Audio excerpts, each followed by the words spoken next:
Check out FlipsideGaming.com for all your gaming needs. Use the promo code HEROES to save 10% on all orders over $10.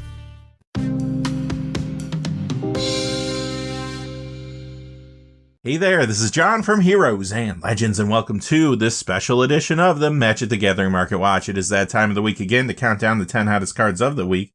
And much like last week, Kamigawa Neon Dynasty is impacting some card prices. There's also at least some interest in particular reserve list cards. A few of those have made it on the list today. We're going to dig into all the details in just a second. Quickly before we get into it though, just a fast reminder, if you go to FlipsideGaming.com, you can use the Heroes promo code to save 10% on orders over $10.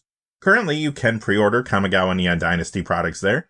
They also have a whole lot of other things on their website. And remember, if your order is over $100 or consists only of singles, shipping will be free in the United States.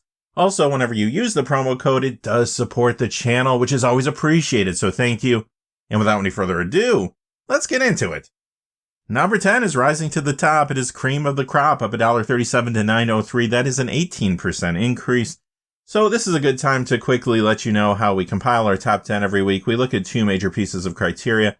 The first is the percentage increase in the cards, and secondly, we want to see a true increase in sales for the cards we're talking about today. So if you're expecting something to be here and it doesn't make the top 10, well, then it fell short in one or both of those categories. But with that out of the way, let's talk more about Cream of the Crop. Previously, this has seen a little Commander play, but it is seeing increased play in the format now as a way to smooth out some new Commander builds around Kamigawa Neon Dynasty cards.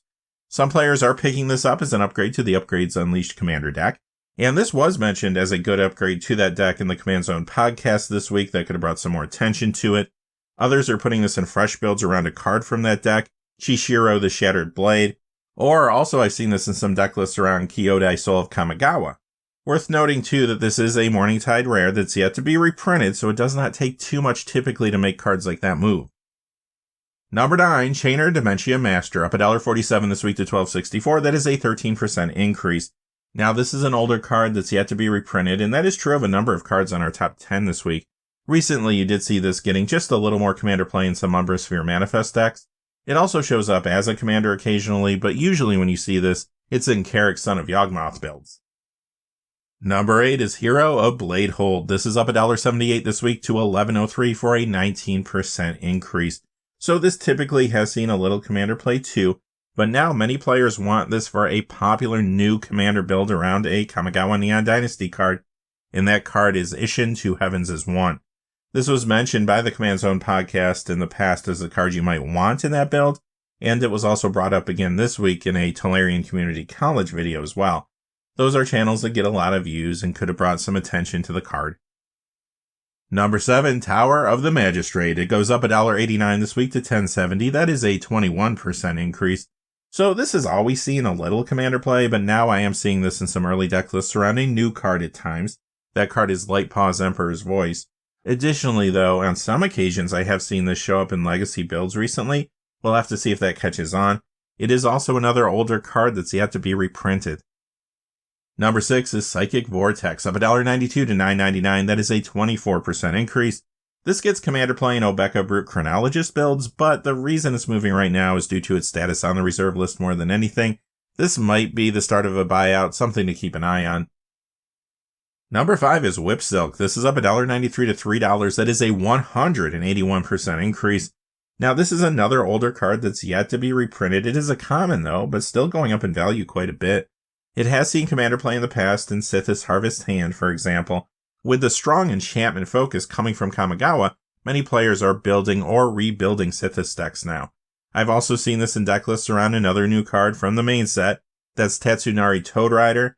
And it is another decent upgrade to the Upgrades Unleashed deck. Plus, again, I've seen this in fresh builds around Shishiro as well. On top of that, it did get a Command Zone mention this week too, as something that could be good with a different legendary creature as your commander from that Upgrades Unleashed commander deck. That creature is Kaima the Fractured Calm. Number 4 is Femeref Enchantress, up $2.83 to $25. That is a 13% increase. And this has seen a little commander play in enchantment heavy builds like Sithis again. It is also in some early deck lists around new cards, Satsuki the Living Lore, and Go Shintai of Life's Origin, which is the set booster mythic for Kamigawa Neon Dynasty. Number 3, Breath Stealer's Crypt. This is up $5.36 this week to $18.99. That is a 39% increase. So this does see some commander play. For example, it can appear in Nikusar the Mind Razor, but this does have the feel of a reserve list buyout. Number 2 is Fervent Charge. This goes up $10.09 this week to $18.39. That is a 122% increase.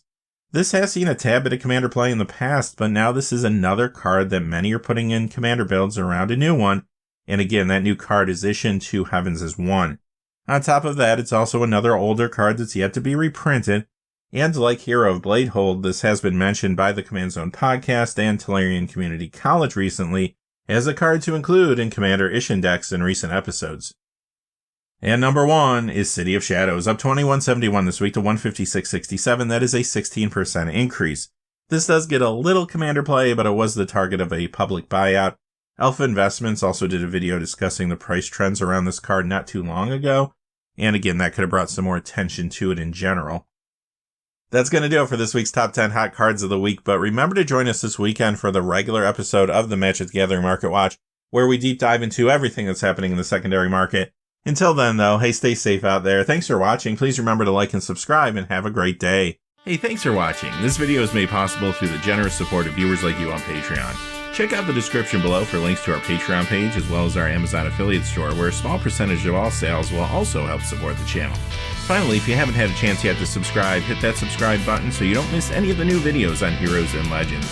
Talk to you again soon, and have a great day.